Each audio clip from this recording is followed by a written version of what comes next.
저는 그를 증오합니다. 뼈에 사무칠 정도로 혐오합니다. 그는 지난 20년 동안 눈 하나 깜빡이지 않고 제 VIP 고객들을 뻔뻔하게 가로챈 오만방자한 영업본부장입니다. 하지만 이 차가운 사무실에는 구역질 날 정도로 얄궂은 진실이자 암묵적인 규칙이 하나 있습니다. 그것은 바로 당신의 등 뒤에서 칼을 꽂으려는 가장 큰 적이. 때로는 당신의 신체 구석구석과 가장 은밀한 욕망을 이해하는 유일한 사람이기도 하다는 사실입니다. 저는 지금 적막감이 감도는 35층 사무실에 앉아 차갑게 식은 몽블랑 만년필을 만지작거리고 있습니다. 제 시선은 제 방과 그자의 방을 가로막고 있는 유리벽에 고정되어 있습니다. 그는 최민석입니다. 그리고 저는 한미영입니다. 우리는 대한금융그룹이라는 황금 감옥에 함께 갇힌 늙은 호랑이 2마리와 같습니다. 올해 제 나이는 52입니다. 사람들은 여자가 이 나이가 되면 늙어가고 몸이 망가지며 열정이 사그라든다고 말합니다. 하지만 그들은 틀렸습니다. 저는 강남의 최고급 시술로 저 자신을 관리합니다. 미친 듯이 필라테스에 매진한 덕분에 여전히 탄력 있는 몸매를 유지하고 있으며 몸에 딱 붙는 맞춤 정장을 입습니다. 저는 피에 새기자 권력에 새긴 붉은 립스틱을 바릅니다. 저는 스스로 늙는 것을 허락하지 않으며 최전무 앞에서 약해지는 것은 더더욱 용납하지 않습니다. 최민석은 55입니다. 그는 금융계 남성의 전형적인 모습을 하고 있습니다. 희끗희끗한 머리카락은 기름지게 빗어 넘겼고 샌다루드 향수를 진하게 뿌려 묵은 담배 냄새를 감추었으며 입게는 저의 뺨을 올려붙이고 싶게 만드는 오만한 미소를 띠고 있습니다. 그와 저는 모두 이혼했습니다. 그는 아내로부터 무심하고 돈밖에 모른다는 비난을 듣고 이혼당했습니다. 저는 남편이 저의 강한 자존심을 견디지 못해 헤어졌습니다. 우리는 둘 다 독신으로 살며 회사를 집으로 여기고 직원을 병사로 생각하며 서로를 제거해야 할 목표로 삼고 있습니다. 지난 20년 동안 우리 사이의 전쟁은 단 한 번도 멈춘 적이 없습니다. 회사 직원들은 몰래 내기판을 벌이기도 했습니다. 오늘 한 상무가 최 전무에게 커피를 끼얹을까? 아니면 최 전무가 회의 중에 한 상무의 보고서를 찢어버릴까 하는 것들입니다. 우리는 지식인들의 가장 화려한 어휘로 서로를 욕하지만 그 살상력은 단검보다 더 날카롭습니다. 그는 저를 늙고 표독스러운 마녀라고 부릅니다. 저는 그를 한물간 무능한 늙은이라고 부릅니다. 그의 손에서 계약을 빼앗아 올 때마다 저는 절정에 달했을 때보다 더 큰 흥분을 느낍니다. 그리고 그 역시 마찬가지라는 것을 저는 알고 있습니다. 하지만 직원들은 모르고 우리 자신조차 좀처럼 인정하지 않으려 하는 사실이 하나 있습니다. 그것은 바로 고독입니다. 명예의 정점에 서 있지만 세상 한가운데 홀로 남겨진 자들의 고독입니다. 매일 저녁 사무실에 불이 꺼지고 젊은 직원들이 연인과 가족의 품으로 기쁘게 돌아갈 때 저와 최 전무는 각자의 최고급 승용차에 올라타 널찍하지만 무덤처럼 차가운 고급 아파트로 쓸쓸히 돌아갑니다. 저는 종종 이탈리아산 가죽 소파에 홀로 앉아 붉은 와인 한 병을 비우며 꺼진 텔레비전 화면을 멍하니 바라봅니다. 아이 우는 소리도 남편의 잔소리도 없이 오직 공기청정기 돌아가는 소리만 들려올 뿐입니다. 때로는 너무나 외로워서 최 전무의 욕설이 그리울 지경입니다. 적어도 그 늙은이의 증오심은 제가 살아있다는 것을, 누군가가 저에게 특별한 관심을 가지고 있다는 것을 느끼게 해주기 때문입니다. 그 사람이라고 상황이 더 나은 것은 아닙니다. 저는 다 알고 있습니다. 한 번은 그가 지하 주차장 차 안에 고개를 떨구고 앉아 타다만 담배를 손에 든 채 버림받은 늙은 개처럼 지치고 초라한 표정을 짓고 있는 것을 본 적이 있습니다. 하지만 제가 다가가는 것을 보자마자 그는 즉시 오만한 껍데기를 뒤집어 쓰고 넥타이를 고쳐매며 비아냥거렸습니다. 집에 가서 베개나 끌어안고 자지 그래요, 누님? 우리는 같은 극을 가진 자석처럼 독설로 서로를 밀어내지만 정서적 실패자라는 기묘한 동질감으로 서로를 끌어당기고 있습니다. 우리는 누구보다 서로의 고통을 잘 이해합니다.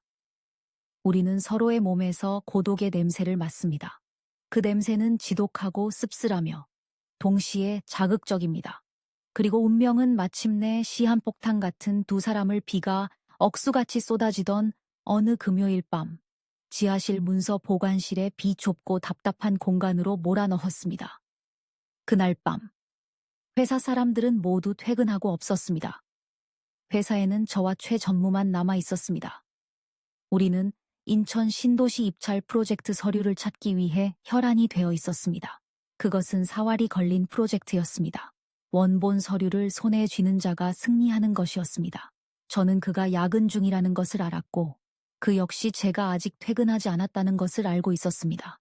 저는 문서 보관실로 급히 내려갔습니다. 하이힐 굽이 차가운 타일 바닥을 때리며 또각또각 소리를 냈습니다. 문을 열고 들어서자마자 높은 선반 위를 뒤지고 있는 최 전무의 거대한 그림자가 보였습니다. 여긴 뭐 하러 내려왔어? 그가 뒤를 돌아보며 인상을 찌푸리고는 사나운 목소리로 말했습니다. 내 공을 가로챌 생각은 하지 마. 내가 먼저 찾았으니까. 꿈 깨시지. 저는 목소리를 낮게 깔고 다가가 그의 손을 뿌리쳤습니다. 그 서류는 우리 팀 거야. 도둑질이 버릇된 모양인데 작작 좀 하시지. 우리는 서로 다투기 시작했습니다. 그가 서류철을 낚아채자 저는 그의 소매를 붙잡았습니다. 명품 정장을 차려입은 나이, 지긋한 두 임원이 먼지 투성이 창고에서 마치 사탕을 두고 싸우는 철없는 아이들처럼 실랑이를 벌였습니다. 쾅! 등 뒤에서 육중한 철문이 닫히는 소리가 났습니다. 우리는 깜짝 놀라 서로를 놓았습니다. 최 전무가 문으로 달려가 손잡이를 돌렸습니다. 젠장! 잠겼어. 저는 코웃음을 쳤습니다. 연기하지 마. 서류를 독차지하려고 날 여기 가두려는 수작이지? 미쳤어. 그가 얼굴을 붉히며 돌아보았습니다. 저 문 고장 나서 지난주부터 잠금 장치가 말썽이었는데 보안팀이 아직 안 고쳤다고. 이거 참 잘 됐군. 둘 다 꼼짝없이 갇혀버렸어. 휴대폰도 안 터지고. 저는 급히 휴대폰을 꺼냈습니다. 서비스 불가. 제기랄. 오늘은 금요일이었습니다. 경비원은 월요일 아침까지 이 구역을 순찰하지 않을 것입니다. 문서 보관실의 환기 시스템은 매우 약했습니다. 얼마 지나지 않아 공기는 답답하고 뜨거워지기 시작했습니다. 1시간이 지났습니다. 열기가 엄습해 왔습니다. 낡은 서류로 가득 찬 약 15제곱미터 남짓한 좁은 공간에서 종이 곰팡내와 잉크 냄새, 그리고 우리 몸에서 배어나오는 땀 냄새가 섞이기 시작했습니다.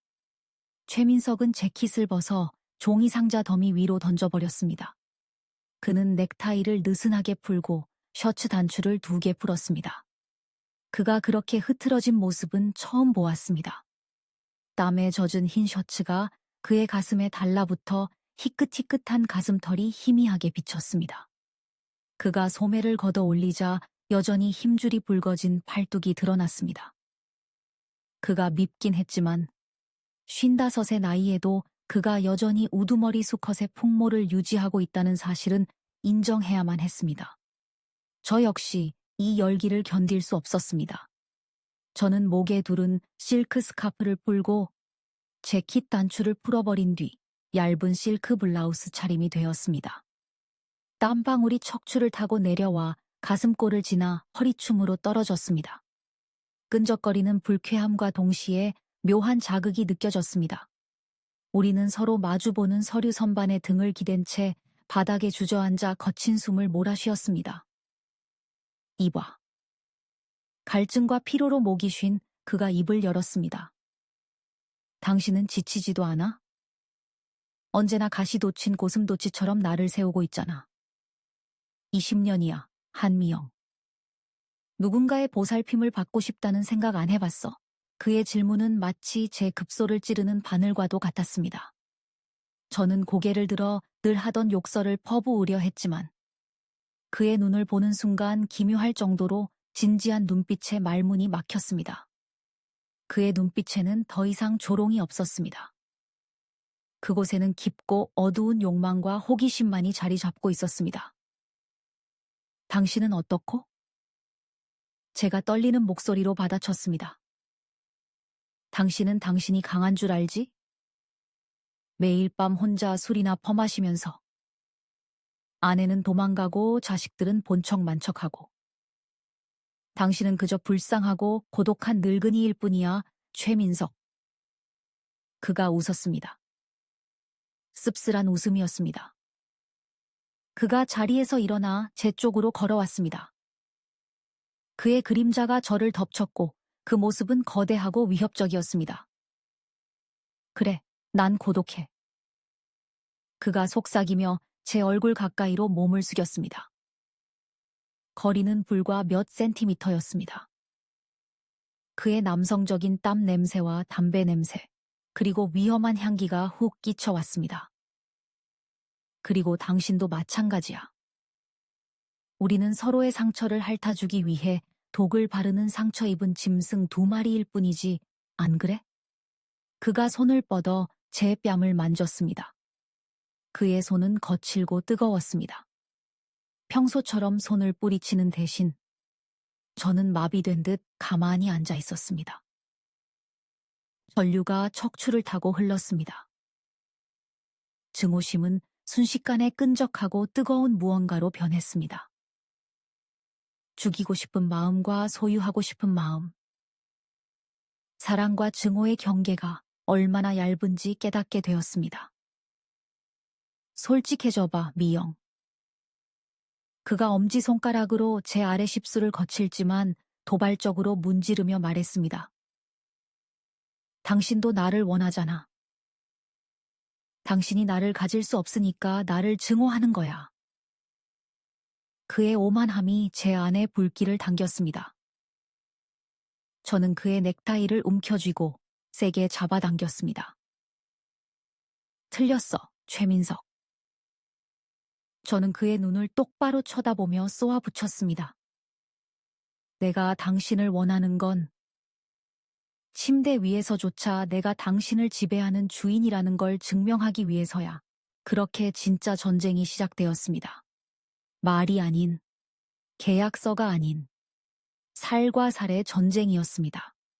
제가 넥타이를 잡아당긴 것은 팽팽하던 공기를 찢어발기는 신호탄이었습니다.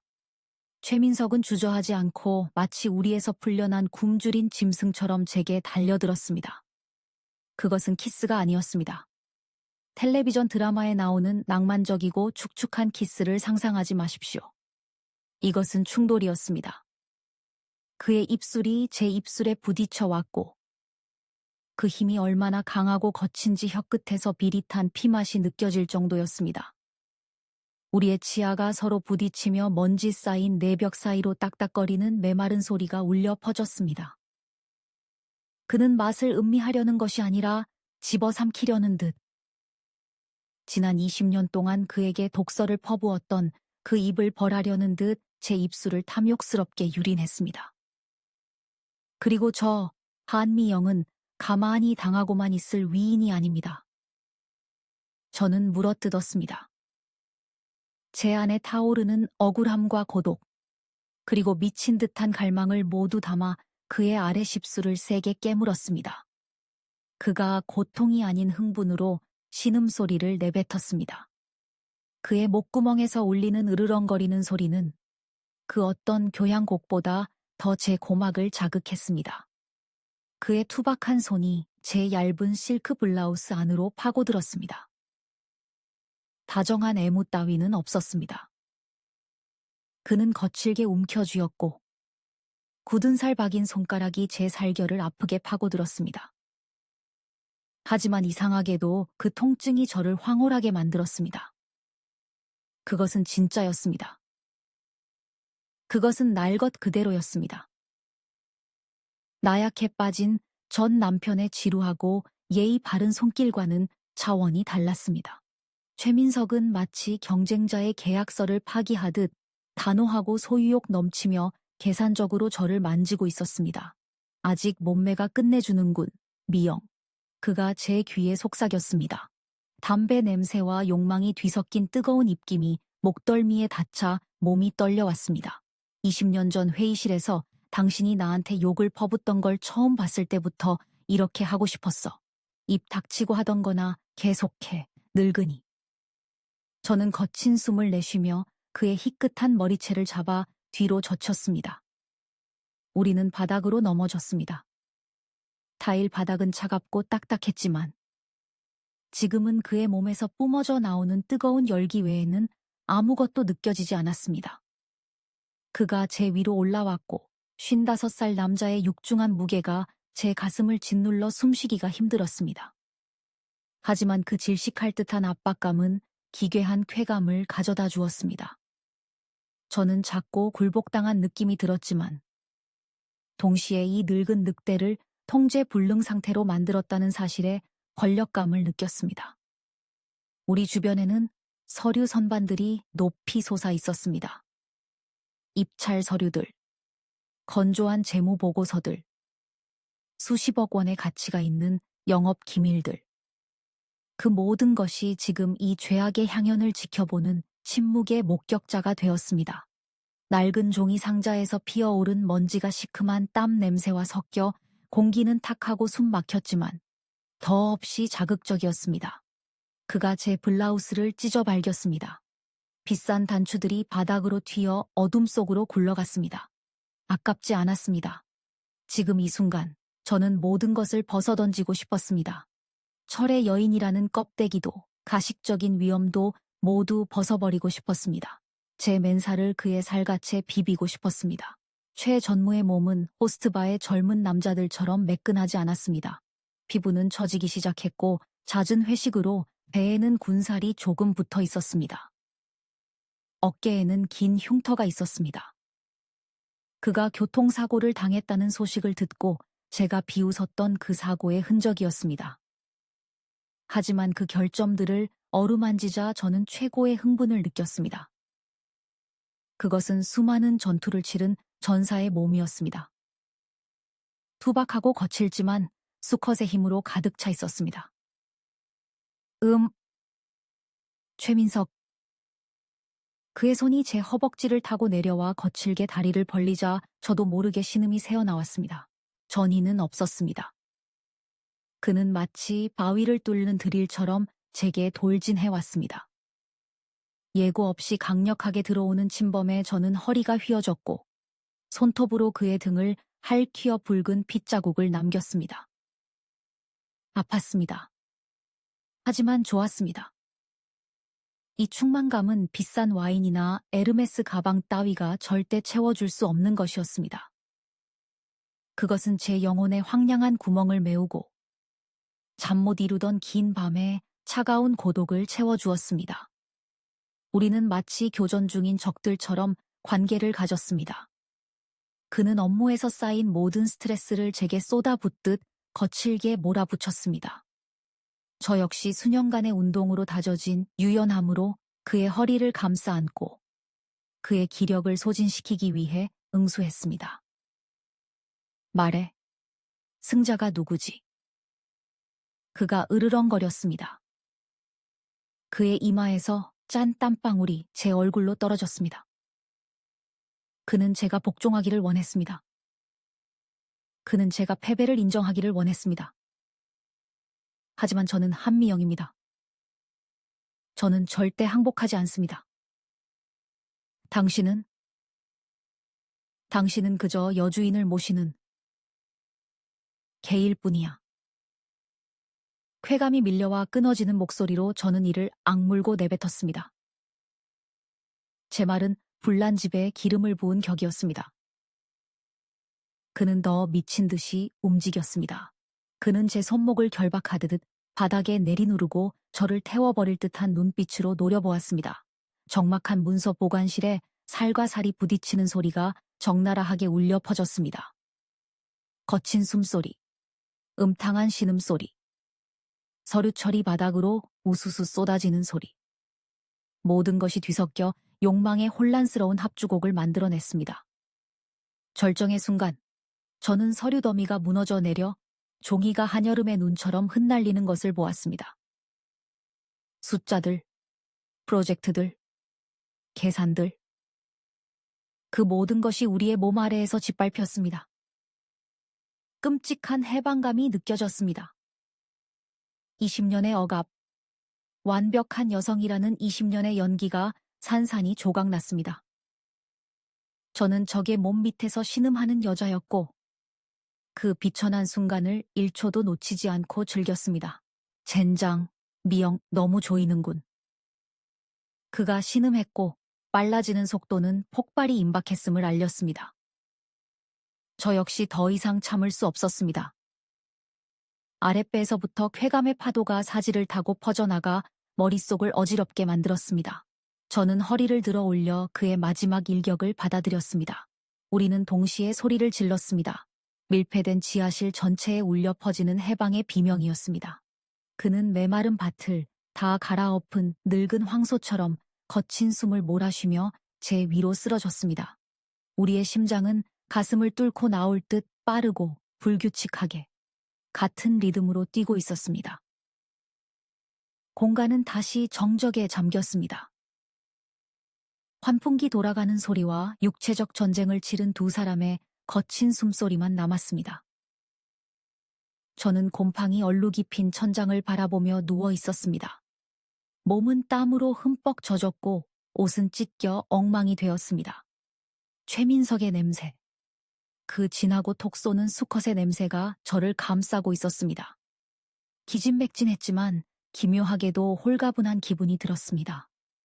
그가 엉금엉금 기어 일어나더니 서류함에 등을 기대고 앉아 바닥에 떨어진 담뱃갑을 집어들었습니다. 그는 불을 붙였는데 손이 여전히 조금 떨리고 있었습니다.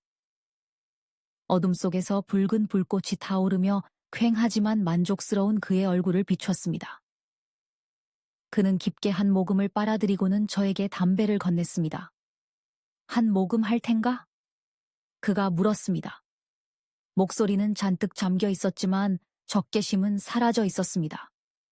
저는 몸을 일으켜 단추가 다 뜯어진 블라우스를 대충 여미고 그에게서 담배를 받아 들었습니다. 입술에 대고 깊게 들이마셨습니다.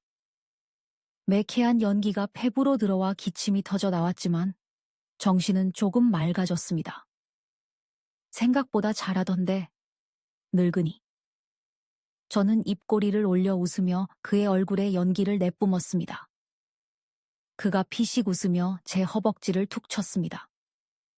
격식 없이 친근한 제스처였습니다. 당신도 나쁘지 않았어. 목석인 줄 알았더니 활화산이었군. 우리는 엉망이 된 서류 더미 속에서 맨살을 맞대고 어깨를 나란히 한 채 타들어가는 담배를 나눠 피웠습니다. 소름 끼칠 정도로 가식적인 평화의 순간이었습니다. 겉으로 보기에 우리는 방금 뜨거운 시간을 보낸 노년의 연인 같았을 것입니다. 하지만 제 머릿속에서는 계산의 톱니바퀴가 그 어느 때보다 차갑고 날카롭게 다시 돌아가기 시작했습니다. 그는 자신이 저를 정복했다고 생각하고 있습니다. 오늘 밤 일로 증오가 사라졌거나 적어도 우리가 비밀스러운 연인이 되었다고 착각하고 있습니다. 그는 긴장을 풀었습니다. 그는 경계를 허물었습니다.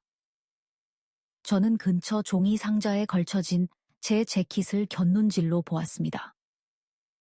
안주머니에 들어있는 초소형 디지털 녹음기에 빨간 불빛이 여전히 깜빡이고 있었습니다. 어두침침한 조명과 정사의 여운에 취한 늙은 여우 최민석은 전혀 눈치채지 못한 신호였습니다. 이 운우지정은 전쟁의 끝이 아니었습니다. 이것은 제가 치밀하게 준비한 잔혹한 숙청을 위한 전희에 불과했습니다. 욕망은 충족되었으니 이제 이성이 지배할 시간입니다. 그리고 저는 알고 있습니다. 남자의 입에서 비밀을 캐내기에 가장 좋은 타이밍은 그가 절정에 도달한 직후 승리감이라는 환상에 빠져 있을 때라는 것을 말입니다. 이봐요, 최전무. 저는 꿀을 바른 듯 달콤한 목소리로 속삭이며 털이 숭숭 난 그의 가슴을 쓰다듬었습니다. 그 인천 프로젝트 말이야. 당신 정말 승리를 확신하는 거야? 듣자 하니 개인 금고에 히든카드를 숨겨두고 있다던데? 그가 고개를 돌려 저를 바라보았습니다. 만족감과 승리의 도취감에 젖어 눈이 풀려 있었습니다. 그는 자신이 세상과 곁에 있는 여자를 모두 지배하고 있다고 믿는 자 특유의 오만한 미소를 지었습니다. 물론이지. 자기. 그가 말했습니다. 그리고 그것은 그 남자의 인생에서 가장 큰 실수였습니다.